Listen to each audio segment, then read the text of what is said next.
मैं तुम्हें एक कहानी सुनाना चाहता हूं। साल था 1976। भारत के एक छोटे से शहर में एक कंपनी शुरू हुई। नाम था विप्रो।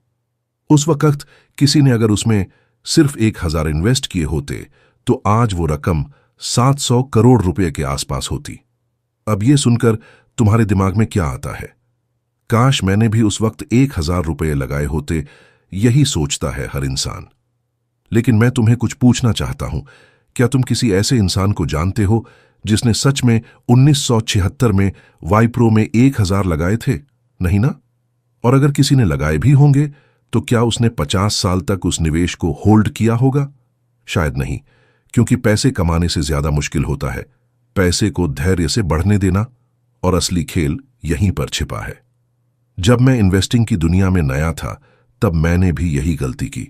हर कोई मुझे कहता था, ये स्टॉक ले लो, वो स्टॉक भागेगा, ये कंपनी मल्टी बैगर बनेगी। लेकिन मैंने देखा, जो लोग जल्दी अमीर बनने के चक्कर में भागते हैं वो आखिर में मार्केट से बाहर हो जाते हैं, और जो लोग मार्केट को समझने में वक्त लगाते हैं वो मार्केट से अमीर हो जाते हैं। अब तुम सोच रहे होगे, तो सर पैसा कैसे बने? मार्केट तो रिस्की है। कभी ट्रंप कोई पॉलिसी ले आता है, कभी रिसेशन की खबरें आ जाती हैं। हाँ, मार्केट रिस्की है, लेकिन रिस्क वहां नहीं जहां लोग सोचते हैं। रिस्क वहां है जहां नॉलेज नहीं है। देखो, मैंने अपने जीवन में एक चीज सीखी है। अगर तुम्हारे पास एक ऐसा सिस्टम है जो टेस्टेड है, जो तुम्हें मार्केट में टिकाए रखता है, तो समय तुम्हारा सबसे बड़ा साथी बन जाता है।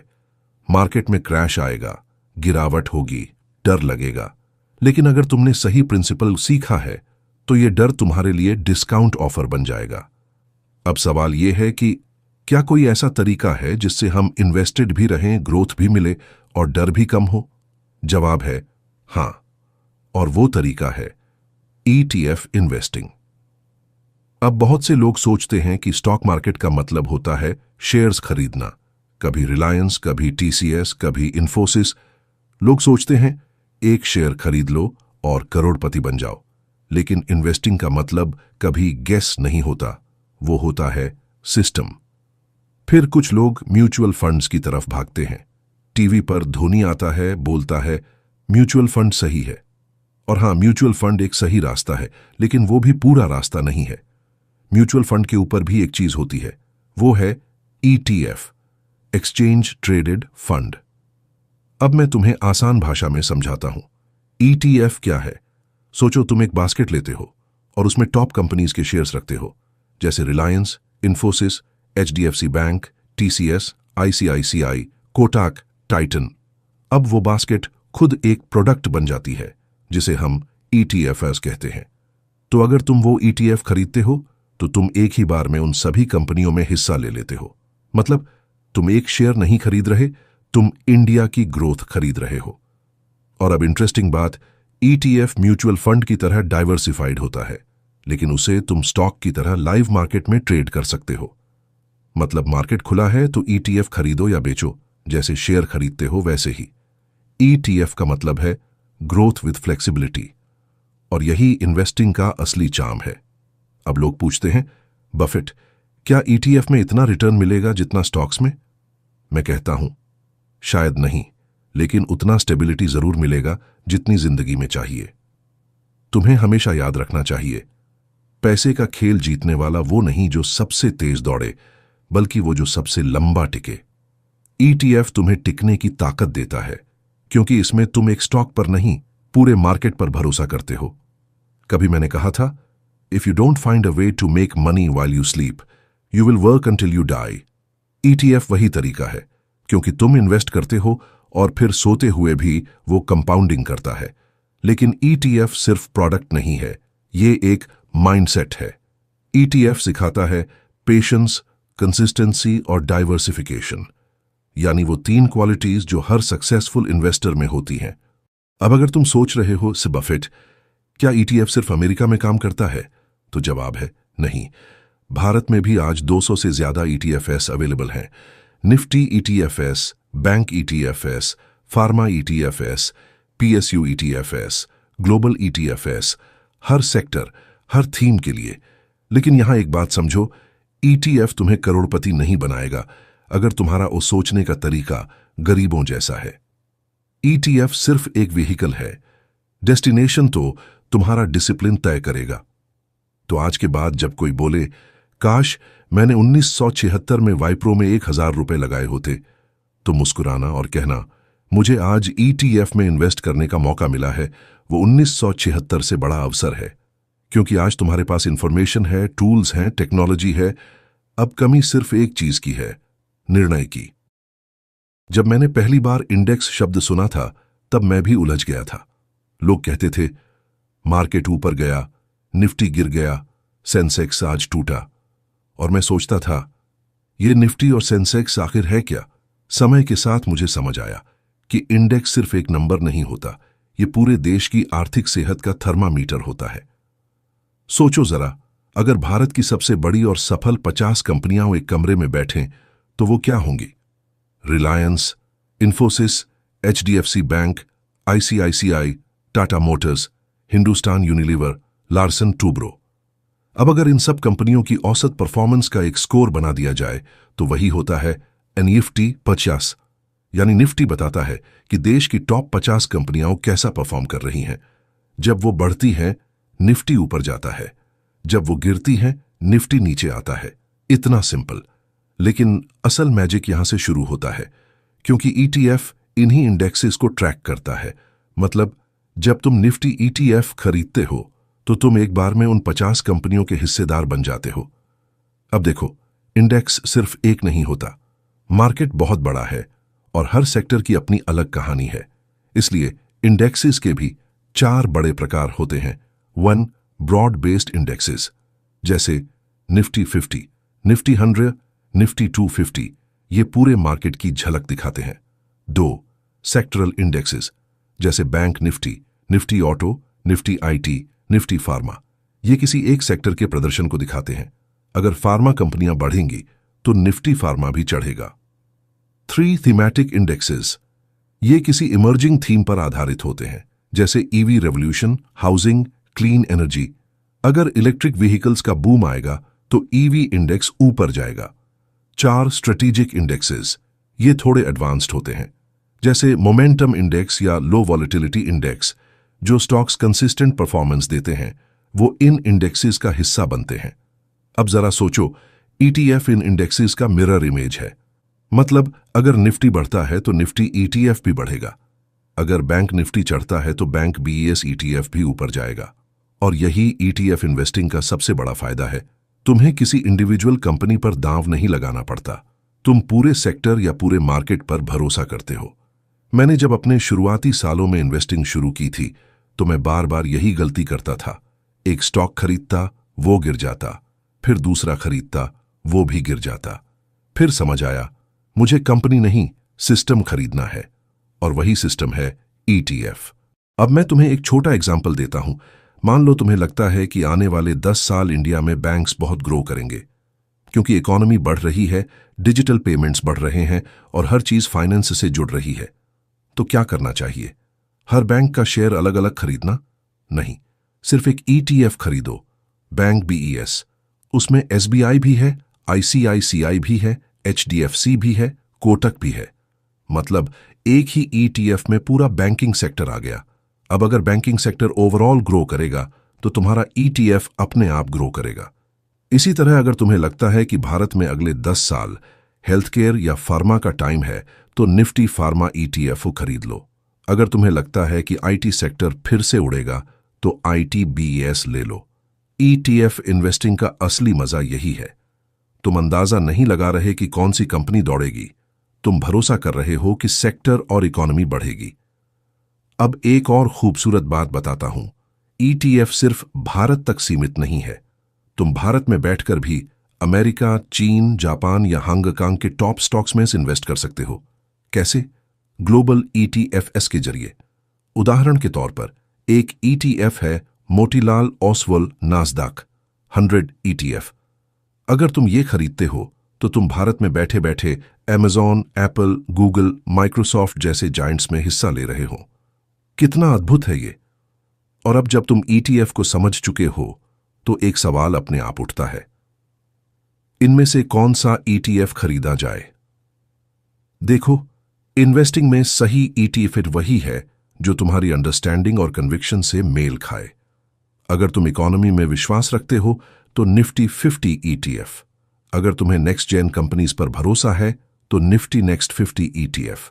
अगर तुम्हें ग्रोथ और स्टेबिलिटी दोनों चाहिए तो बैलेंस्ड ईटीएफ। ईटीएफ चुनने का मतलब है अपने विजन को चूज करना, क्योंकि हर ईटीएफ किसी विजन को रिप्रेजेंट करता है, कभी इंडिया टॉप कंपनीज का, कभी फ्यूचर थीम्स का। अब कुछ लोग पूछते हैं, बफेट, क्या ईटीएफ से उतना पैसा बन सकता है जितना वाइप्रो या रिलायंस से? मैं मुस्कुराता हूं और कहता हूं, ईटीएफ तुम्हें ओवरनाइट रिच नहीं बनाएगा, लेकिन वो तुम्हें ओवरनाइट गरीब भी नहीं होने देगा। ईटीएफ इन्वेस्टिंग एक धीमी, स्टेडी जर्नी है, जहां कंपाउंडिंग तुम्हारा सबसे वफादार साथी होता है। अब एक बात ध्यान में रखो, ईटीएफ इन्वेस्टिंग में जीतने के लिए जरूरी नहीं कि तुम जीनियस हो। बस इतना करो कि जब बाकी लोग पैनिक में बेच रहे हो, तुम शांत रहो। जब लोग मार्केट क्रैश में डर रहे हो, तुम एसआईपी की तरह ईटीएफ एक्यूमुलेट कर रहे हो। यही वो डिसिप्लिन है जो एवरेज इन्वेस्टर को एक्सेप्शनल बनाता है। कभी सोचा है एक ही पैसा तुम्हारे लिए 3 बार काम कर सकता है? हां, सही सुना तुमने, एक ही पैसा। ना कोई जादू, ना कोई शॉर्टकट, सिर्फ समझ, पेशेंस और सिस्टम की ताकत। मैं इसे कहता हूं ट्रिपल कंपाउंडिंग सिस्टम। जब मैंने पहली बार इन्वेस्टिंग शुरू की थी, तब मुझे लगता था कि पैसा सिर्फ 2 ही तरीकों से बढ़ता है, या तो तुम मेहनत करो और कमाओ, या फिर इन्वेस्ट करो और इंतजार करो। लेकिन सालों के अनुभव ने मुझे सिखाया कि अगर तुम थोड़ा अलग सोचो तो तुम्हारा पैसा तुम्हारे लिए 3 तरीकों से ग्रो कर सकता है। एक बार इन्वेस्टमेंट से, दूसरी बार लेवरेज से, और तीसरी बार ट्रेडिंग डिसिप्लिन से। चलो इसे स्टेप बाय स्टेप समझते हैं। स्टेप 1, इन्वेस्टमेंट, बीज बोना। पहला कदम हमेशा सबसे आसान होता है, इन्वेस्ट करना। तुम ईटीएफ में इन्वेस्ट करते हो, जैसे निफ्टी 50 ईटीएफ, बैंक बीईएस या ग्लोबल ईटीएफएस। ये तुम्हारे पैसे का पहला सीड है। ये धीरे धीरे बढ़ेगा, डिविडेंड्स देगा, कंपाउंडिंग करेगा। लेकिन यहां तक तो सब करते हैं। अब आगे जो आने वाला है वही तुम्हें बाकी लोगों से अलग करेगा। स्टेप 2, प्लेज, बीज से खेत बनाना। अब सोचो, तुम्हारे पास 1 लाख रुपए के ईटीएफएस हैं। वो बस पड़े हुए हैं, ग्रो तो हो रहे हैं, लेकिन तुम्हारे पास कोई एडिशनल कैश नहीं है ताकि तुम और इन्वेस्ट कर सको या ट्रेड कर सको। यहीं आता है प्लेज का खेल। प्लेज मतलब अपने ईटीएफएस या शेयर्स को सिक्योरिटी के तौर पर गिरवी रखना और उसके बदले ब्रोकर से कुछ मार्जिन पैसा लेना। उदाहरण के तौर पर, अगर तुम्हारे पास 1 लाख रुपए के ईटीएफएस हैं और उनका हेयर कट 10% है, तो ब्रोकर तुम्हें 90,000 रुपए तक का मार्जिन देगा। मतलब तुम्हारे पास 1 लाख का एसेट है जो खुद भी ग्रो कर रहा है और साथ ही तुम्हें नया पैसा दे रहा है ट्रेड करने के लिए। यही होती है फाइनेंशियल इंटेलिजेंस, पैसे से पैसा बनाना बिना उसे बेचे। स्टेप 3, ट्रेडिंग विद मार्जिन, खेत से फसल उगाना। अब तुम्हारे पास वो 90,000 रुपए का मार्जिन है। इससे तुम इंट्राडे या पोजिशनल ट्रेड्स कर सकते हो। लेकिन याद रखना, ट्रेडिंग का मतलब गैम्बलिंग नहीं है। ट्रेडिंग का मतलब है स्ट्रैटेजी, कंट्रोल और रिस्क मैनेजमेंट। मैं हमेशा कहता हूं, you don't have to be right often, you just have to be disciplined always. इसका मतलब है, अगर तुम हर ट्रेड में 100% सही नहीं भी हो, फिर भी कंसिस्टेंट रहकर छोटा छोटा प्रॉफिट बनाओगे तो वो कंपाउंडिंग में बदल जाएगा। अब ध्यान दो, तुम्हारा ईटीएफ ग्रो कर रहा है, पहला कंपाउंडिंग। उससे मिले मार्जिन से तुम डिसिप्लिन्ड ट्रेडिंग कर रहे हो, दूसरा कंपाउंडिंग। और अगर तुम प्रॉफिट को दोबारा रीइन्वेस्ट करते हो तो वो बनता है तीसरा कंपाउंडिंग। एक ही पैसा 3 बार काम पर। मान लो तुमने निफ्टी ईटीएफ में 1 लाख रुपए इन्वेस्ट किए। मार्केट साल भर में 12% रिटर्न दे रहा है, यानी 12,000 रुपए का प्रॉफिट। अब तुमने ईटीएफएस को प्लेज किया और 90,000 रुपए मार्जिन लिया। उसे तुमने इंट्राडे ट्रेडिंग से एवरेज 3% महीना कमाया। मतलब साल भर में करीब 32,000। अब जो प्रॉफिट बना उसे दोबारा ईटीएफ में डाल दिया। अब अगले साल तुम्हारा ईटीएफ बेस 1,32,000 हो गया। अब ये बढ़ेगा कंपाउंड होकर, और यही ट्रिपल कंपाउंडिंग सिस्टम कहलाता है। लेकिन ध्यान रहे, पावर और डेंजर दोनों साथ आते हैं। लेवरेज, प्लेज मनी, हमेशा दोधारी तलवार होती है। अगर तुम डिसिप्लिन नहीं रखोगे तो ये सिस्टम तुम्हारे लिए नहीं, तुम्हारे खिलाफ काम करेगा। इसलिए मैंने अपने जीवन में एक रूल बनाया, never risk permanent capital for temporary emotion. मतलब कभी भी डर या लालच में आकर ऐसे ट्रेड मत करो जिससे तुम्हारा प्रिंसिपल खतरे में पड़ जाए। ट्रिपल कंपाउंडिंग तभी काम करता है जब तुम स्टेबल हो, कंसिस्टेंट हो और स्ट्रैटेजी से चलते हो। अब तुम सोच रहे होगे, क्या यह सब हर किसी के लिए संभव है? हां, अगर तुम सीखने को तैयार हो। हर ब्रोकर में प्लेज ऑप्शन होता है, जहां तुम अपने ईटीएफएस को प्लेज करके एलिजिबल स्क्रिप्ट्स देख सकते हो। बस ध्यान रखना, हर ईटीएफ प्लेज नहीं किया जा सकता। कुछ हाई रेटेड ईटीएफएस ही होते हैं जिनका हेयर कट कम होता है ट्रिपल कंपाउंडिंग का। असली फायदा यह है, तुम्हें कभी भी अपने इन्वेस्टमेंट्स को बेचना नहीं पड़ता। वो वहीं रहते हैं, ग्रो करते रहते हैं और तुम उनके अगेंस्ट काम करते रहते हो। मार्केट गिरे या चढ़े, तुम्हारा पैसा हमेशा मोशन में रहता है और यही असली वेल्थ क्रिएशन का सीक्रेट है। अब शायद तुम्हें समझ आया होगा कि वेल्थ सिर्फ रिटर्न से नहीं बनती। वेल्थ बनती है रोटेशन से, जहां पैसा लगातार सर्कुलेट करता है, मल्टीप्लाई करता है और एक्सपैंड करता है। जहां बफेट अपने अनुभव की सबसे गहरी सीख साझा करता है। प्रॉफिट बुकिंग यानी कब रुकना है, यह समझना कब दौड़ना है उससे ज्यादा जरूरी है। कभी किसी ने मुझसे पूछा, मिस्टर बफेट, आप हमेशा कहते हैं इन्वेस्टिंग में पेशेंस रखो, तो फिर बेचते कब हैं? मैं मुस्कुराया और बोला, जब समझ आ जाए कि अब पेड़ अपनी छाया से ज्यादा ऊंचा नहीं बढ़ेगा। प्रॉफिट बुकिंग एक आर्ट है, एक ऐसी कला जो हर इन्वेस्टर को सीखनी चाहिए, क्योंकि पैसा कमाना स्किल है, लेकिन पैसा बचाना समझदारी है। जब मैं अपने शुरुआती दिनों में इन्वेस्टिंग कर रहा था, मैंने एक बड़ी गलती की। मैंने एक कंपनी में इन्वेस्ट किया, वो बढ़ी, बहुत बढ़ी, और मैं इतना खुश हुआ कि उसे बेचा ही नहीं। मैं सोचता रहा थोड़ा और बढ़ेगा, और हुआ क्या, मार्केट गिरा और जो अनरियलाइज्ड प्रॉफिट था वो धूल में मिल गया। उस दिन मैंने खुद से कहा, बफेट, तुमने पैसा नहीं खोया, तुमने कंट्रोल खोया। प्रॉफिट बुकिंग का मतलब ग्रीड से बाहर निकलना है, क्योंकि ग्रीड हमेशा विस्पर करता है, थोड़ा और रुक जा, थोड़ा और बढ़ जाएगा। लेकिन याद रखना, जो इन्वेस्टर सिर्फ बढ़ने की आस में बैठा है, वो गिरने की शुरुआत देख भी नहीं पाता। ईटीएफ इन्वेस्टिंग में भी यही प्रिंसिपल लागू होता है। ईटीएफ लॉन्ग टर्म वेल्थ के लिए बने हैं, लेकिन हर ईटीएफ की एक साइकिल होती है, हर सेक्टर की अपनी लहर होती है। कभी बैंकिंग बढ़ेगा, कभी फार्मा, कभी आईटी, कभी स्मॉल कैप। अगर तुम इन साइकिल्स को समझ जाओ तो तुम प्रॉफिट बुकिंग ऐसे कर सकते हो कि कंपाउंडिंग कभी रुके ही नहीं। Step by step Buffett logic for profit booking in ETFs. Define your purpose before you buy. मैं हमेशा कहता हूं, don't invest in anything until you know why you're buying it। ETF खरीदते समय ही तय करो, क्या यह शॉर्ट टर्म अपॉर्चुनिटी है या long term holding.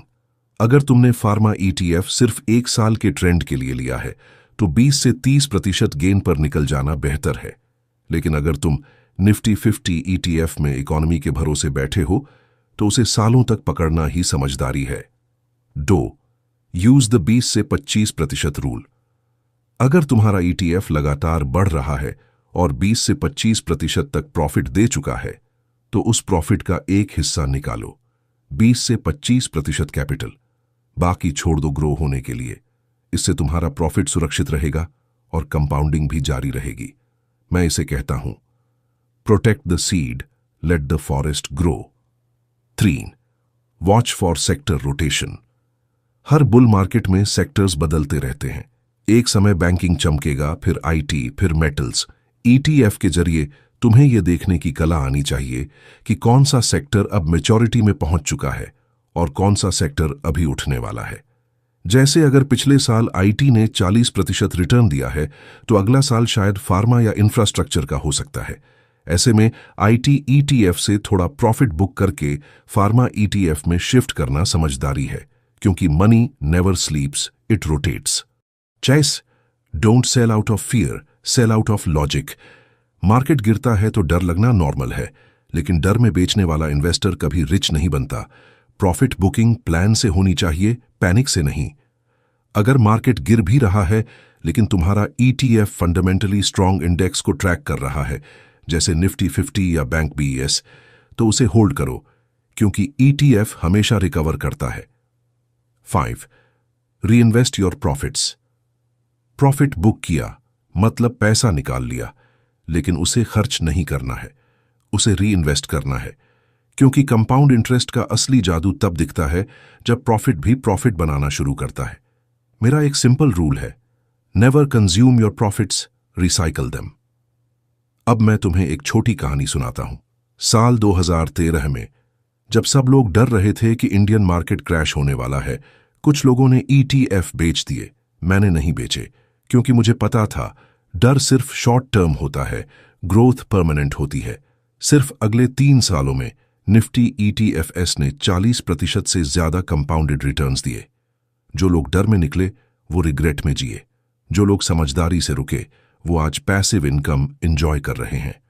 Profit booking का मतलब ये नहीं कि तुम मार्केट छोड़ दो, इसका मतलब है तुम कंट्रोल रखो, मार्केट नहीं। कब रुकना है, कब निकालना है, ये सिर्फ चार्ट से नहीं, तुम्हारे माइंडसेट से तय होता है। मार्केट में जीतने वाले वही हैं जो जानते हैं हर रेस फिनिश लाइन तक नहीं दौड़नी चाहिए, कभी कभी बीच में रुक जाना ही जीत है। अब जब भी तुम किसी ईटीएफ या स्टॉक में प्रॉफिट देखो तो खुद से एक सवाल पूछो, क्या ये पैसा अब भी उतनी मेहनत कर रहा है जितनी पहले दिन करता था? अगर जवाब नहीं है तो वक्त है प्रॉफिट बुकिंग का।